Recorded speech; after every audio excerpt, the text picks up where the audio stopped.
Hello friends, मेरे digital classes में आप लोग का बहुत बहुत फिर से नए सेशन में स्वागत करता हूं। तो हम छत्तीसगढ़ के इतिहास के मोस्ट इम्पोर्टेंट जो है क्वेश्चन कवर कर रहे हैं। ठीक है, कौन कौन से एग्ज़ाम के लिए काम आएगा ये आपके पीएससी व्यापम में, जैसे हॉस्टल वार्डन, प्रयोगशाला, सीजी पुलिस, टीचर भर्ती। छत्तीसगढ़ जो सामान्य दिन अगर सिलेबस उठा के देखेंगे तो लगभग सभी एग्ज़ाम में क्वेश्चन यहाँ से आपको देखने को मिलेगा। और सभी जो कंटेंट है आपके बहुत मेहनत से तैयार होते हैं। ठीक है, यहाँ पे एक्सप्लेन करके साथ पढ़ाया जाएगा। ठीक है जी।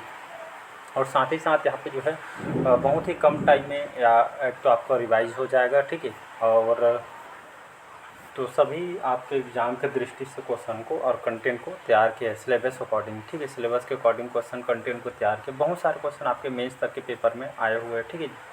तो एक बार पूरा कंप्लीट छत्तीसगढ़ सामान्य अध्ययन पढ़ा दिया गया है। ठीक है जी। और ये जो क्वेश्चन जो है सेशन है आपके एक मॉडल पेपर टाइप का जो है क्वेश्चन को तैयार किया, ताकि जो यहाँ से आपको जो है ज़्यादा से ज़्यादा क्वेश्चन यहाँ पे जो है करेंगे तो जाहिर सी बात है मतलब ज़्यादा से ज़्यादा नंबर यहाँ पे जो है कवर कर पाएंगे। चलिए स्टार्ट करते हैं। पिछले सेशन में 55 क्वेश्चन मैं कवर करा दिया था। यहाँ से हम आगे बढ़ेंगे 56वां क्वेश्चन से। पिछले सेशन नहीं देखोगे जाकर देख सकते हैं, डेली बेस पे जो है अभी कवर कराया जा रहा है। ठीक है, तो भोरम देव मंदिर। ठीक है, भोरम देव जो मंदिर है इसका निर्माण हुआ था छिंदक नागवंश काल में, नरवंश के काल में, खड़ी नागवंश काल में, कलचुरी नागवंश काल में। ठीक है, तो भोरम देव जो मंदिर है, ठीक है, कहाँ पे है? ये आपका कवर्धा में है। ठीक है, पूरा डिटेल के साथ पढ़ाया हुआ है कंप्लीट। ठीक है, इसका जो करेक्ट आंसर हो जाएगा सी ऑप्शन। ठीक है, फड़ी नागवंश काल में जो भोरम देव का जो मंदिर है कवर्धा में स्थित है। ठीक है जी। तो इसका निर्माण जो है फड़ी नागवंश काल में इसका निर्माण हुआ है। कहाँ पे है? ये जो कवर्धा में है। ठीक है जी। तो यहाँ पे एक्सप्लेन देखेंगे तो कवर्धा क्षेत्र में भोरम देव मंदिर का निर्माण लगभग कौन से शताब्दी में? 11वीं से 12वीं शताब्दी में इसका जो है निर्माण हुआ है। छिंदक नागवंशी शासक गोपाल देवयात, कई बार जो इसका नाम भी पूछा गया है। छिंदक नागवंश के जो है ये आपका जो है जो शासक गोपाल देव, इन्हीं के काल में जो इसका निर्माण हुआ था। तो यहाँ पे एक टाइपिंग मिस्टेक हो गया है, 1 मिनट यहाँ पे ना, 1 मिनट। ठीक है, यहाँ पे जो है ये आपका छिंदक नागवंश नहीं है, ये छिंदक नागवंश नहीं, ये जो है आपका फड़ी नागवंश के शासक में, इसमें जो इन्हीं के शासनकाल में इसका निर्माण हुआ है। ठीक है, टाइपिंग मिस्टेक हो गया है। तो ये जो है फड़ी नागवंश है। ठीक है, फड़ी नागवंश के जो है गोपाल देव शासक, इसके जो है अपने शासन में जो है इन्होंने निर्माण करवाया। चलिए अगला क्वेश्चन देखते हैं। भोरम देव मंदिर का निर्माण हुआ था 11वीं शताब्दी में, 12वीं शताब्दी में, 13वीं शताब्दी में या 14वीं शताब्दी में। ठीक है, तो भोरम देव का जो मंदिर ये आपका कवर्धा में है, कौन से सन में इसका निर्माण? तो अभी देखे हैं ये लगभग 1 मिनट। ठीक है, ये लगभग 11वीं शताब्दी में। ठीक है, 11वीं शताब्दी में जो भोरम देव मंदिर जो कवर्धा में है इसका जो है निर्माण 11वीं शताब्दी में इसका निर्माण हुआ था। ठीक है, और इसके जो निर्माणकर्ता कौन है? ठीक है, फड़ी नागवंश से शासक गोपाल देव, इनके द्वारा इसको जो है निर्माण करवाया गया था। कवर्धा में स्थित है। ठीक है जी, 11वीं शताब्दी। चलिए अगला क्वेश्चन देखते हैं। राजनांदगांव रियासत में किस वंश का शासन क्षेत्र था? यह जो है राजनांदगांव रियासत में किस वंश के जो शासक थे यहाँ पे जो शासन करते थे? बैरागी नरेश, फड़ी नागवंश, सोमवंश, कलचुरी वंश। इसका जो करेक्ट आंसर हो जाएगा बैरागी जो है नरेश, इस वंश के जो शासक यहाँ पे जो है राजनांदगांव रियासत में इस वंश के जो है शासन करते थे। ठीक है, ये ऑप्शन जो है करेक्ट आंसर हो जाए। यहाँ पे वही बताया गया है, राजनांदगांव रियासत के जो शासक बैरागी जो है नरेश वंश के शासक यहाँ पे जो है शासक करते थे। ठीक है, इसको याद रख। चलिए बढ़ते हैं अगला क्वेश्चन। 59 क्वेश्चन है। रतनपुर के किस शासक को मुगल सम्राट जहांगीर के हाजिरी में, ठीक है, इनको जो है 8 वर्षों तक रहना पड़ा था, इनको कैद करके जो है रखा गया था? राजा कल्याण साय, लक्ष्मण साय, राजा बहार साय या राजा सुरेंद्र साय। इसका जो करेक्ट आंसर हो जाएगा कल्याण साय। ठीक है, जो है तो इनको जो है रतनपुर के जो है शासक थे कल्याण साय। ठीक है, तो मुगल सम्राट जो शासक थे जहांगीर, इन्हीं के जो है दरबार में इनको 8 वर्षों तक इनको जो है नज़रबंद करवा के जो है करवाया, मतलब जो है नज़रबंद करवा के इनको जो है रखा गया था कैद करके। ठीक है जी, तो इसको आपको याद रखना है। ये क्वेश्चन आपके मेंस में भी आया हुआ है। ठीक है, वनडे एग्जाम में पूछा गया है, मेंस तक के पेपर में आया हुआ है। ठीक है जी। ठीक है, तो मुगल शासक जहांगीर के जो है आत्मकथा तुझके ए जहांगीरी के अनुसार कलचुरी शासक, ठीक है, वो कलचुरी वंश के शासक थे कल्याण साय।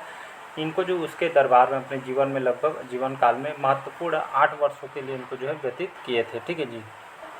अगला क्वेश्चन देखते हैं। मड़वा महल। ठीक, 60 क्वेश्चन है कि मड़वा महल किस वंश की स्थापत्य का कला का नमूना है? बाणवंश, सोमवंश, छिंदक नागवंश या फड़ी नागवंश। ठीक है, तो मड़वा महल ये जो किस वंश का जो है माना जाता है? ये जो है फड़ी नागवंश, याद रखिएगा।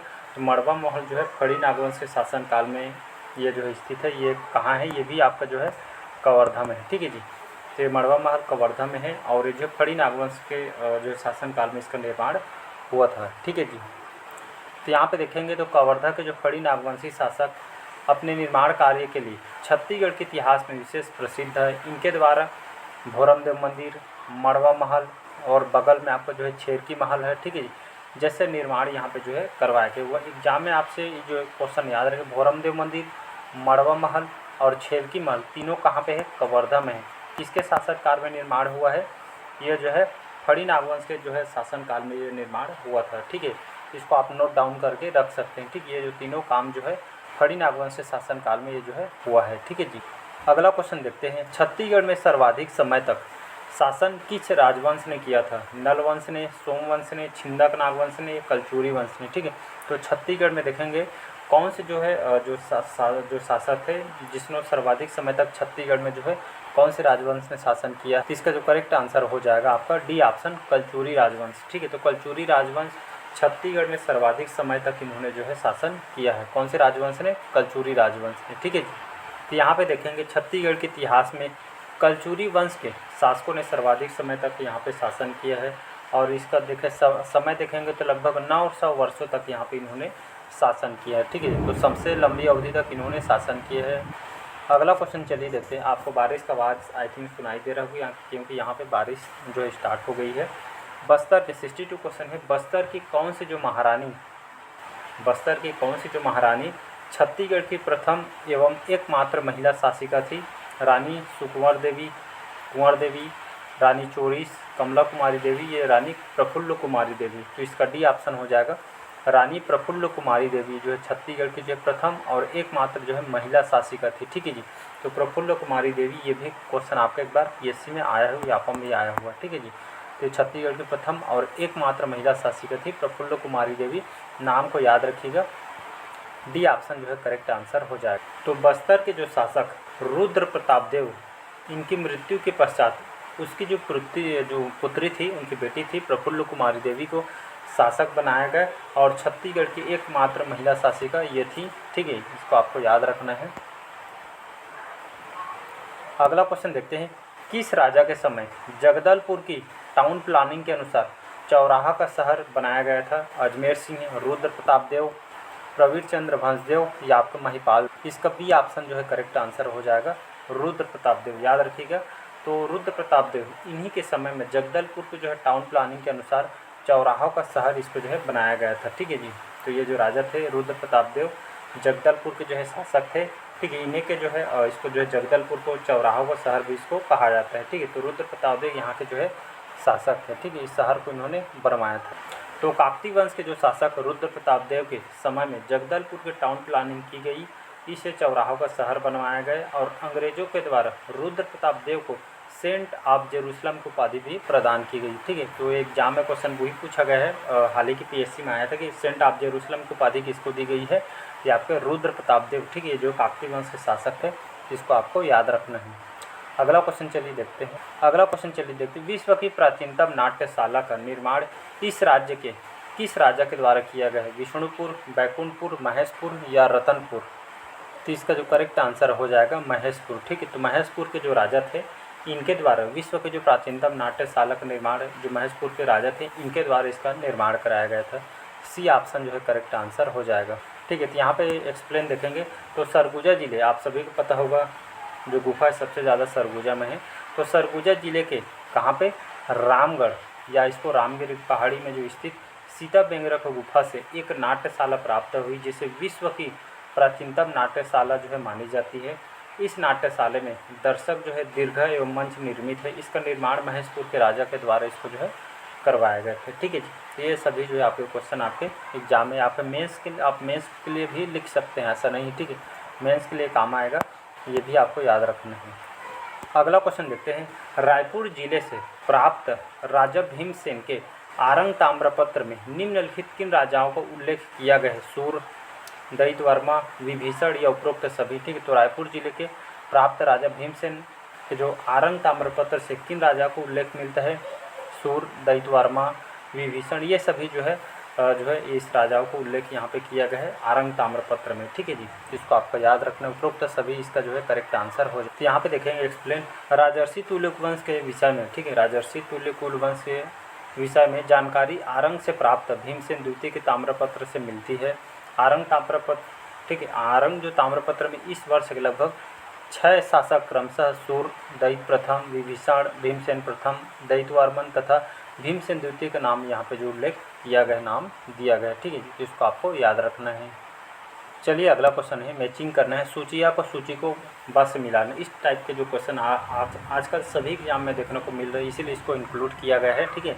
तो एक तरफ सूचिया में राजवंश दिया है और सूची ब में आपका राजा, मतलब कौन से शासक राजा है, कौन से वंश से शासक राजवंश से संबंधित, इसको ऐसे मैच करना है। नलवंश, सरपुरी वंश, पांडुवंश, सोमवंश। यहाँ पे श्रीगुप्त, भवदत्त वर्मा, प्रसन्न मात्र, तिवर्देव ऐसा दिया गया है। तो यहाँ पे नलवंश, नलवंश कौन सा शासक है, भवदत्त वर्मा, ठीक है।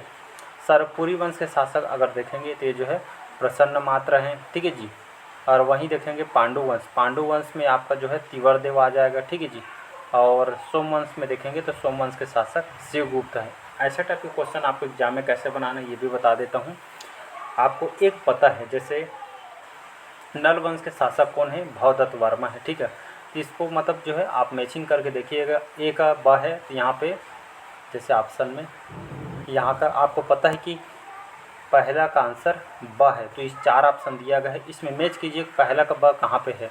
तो यहाँ पे देख सकते हैं बी का पहला का ब ऑप्शन है, बाकी कहीं भी में ब नहीं दिया है, तो बाकी आप जो है सभी ऑप्शन जो है करेक्ट हो जाएंगे। तो इस तरह आपको जो है क्वेश्चन को अटेंड करना है, ये शॉर्टकट ट्रिक है, ठीक है जी। ऐसे बनाइएगा तो पहला ब, दूसरा अक्षर, तीसरा अक्षर, चौथा अ, ऐसे आपको जो है बन जाएगा, ठीक है।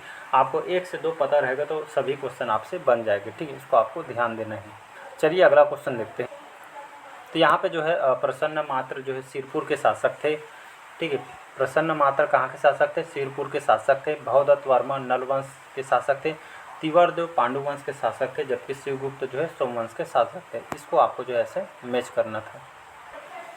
अगला क्वेश्चन देखते हैं, छत्तीसगढ़ की सर्वाधिक प्राचीन मूर्ति चतुर्भुज विष्णु प्रतिमा के रूप में कहाँ से प्राप्त हुई है। सिरपुर, रायपुर से, मल्हार, बिलासपुर से, बारसूर, बस्तर से, यडीह, बालकेश्वरी, बाल। इसका जो करेक्ट आंसर हो जाएगा मल्हार, बिलासपुर, ठीक। छत्तीसगढ़ के सर्वाधिक प्राचीन और पुराना जो मूर्ति है, प्राचीन मूर्ति चतुर्भुज भगवान विष्णु जी के जो मूर्ति, जो प्रतिमा कहाँ से प्राप्त हुई है, तो मल्हार, ठीक है, बिलासपुर के अंतर्गत आते हैं, यहाँ से जो है प्राप्त हुई हैं, ठीक है जी। यहाँ पे जो जाएंगे तो आपको पातालेश्वर मंदिर, भगवान विष्णु जी बहुत प्राचीन मूर्तियाँ यहाँ पे देखने को मिलेगी, कभी जाके देखिएगा। तो बिलासपुर के मल्हार से, ठीक है, बिलासपुर के मल्हार से चतुर्भुज विष्णु प्रतिमा प्राप्त हुई है। छत्तीसगढ़ की सबसे प्राचीन मूर्ति इसको मानी जाती है, ठीक है जी। तो चलिए आज के सेशन में यहीं तक रखते। बारिश हो रही थी, आई थिंक आपको आवाज़ भी आ रहा होगा, ठीक है। तो बाकी का जो क्वेश्चन हम अगले पार्ट में क्वेश्चन को कवर करेंगे, ठीक है जी। आज के लिए मैं क्षमा चाहूँगा, ठीक। बारिश आ रही तो साउंड का थोड़ी दिक्कत हो जाएगा, ठीक है। बाकी क्वेश्चन में अगले पार्ट में क्वेश्चन 68 क्वेश्चन हम अगले पार्ट में क्वेश्चन को कवर करेंगे, ठीक है जी। तो चलिए मिलते हैं अगले पार्ट में। लाइक शेयर सब्सक्राइब कीजिएगा। Thank you.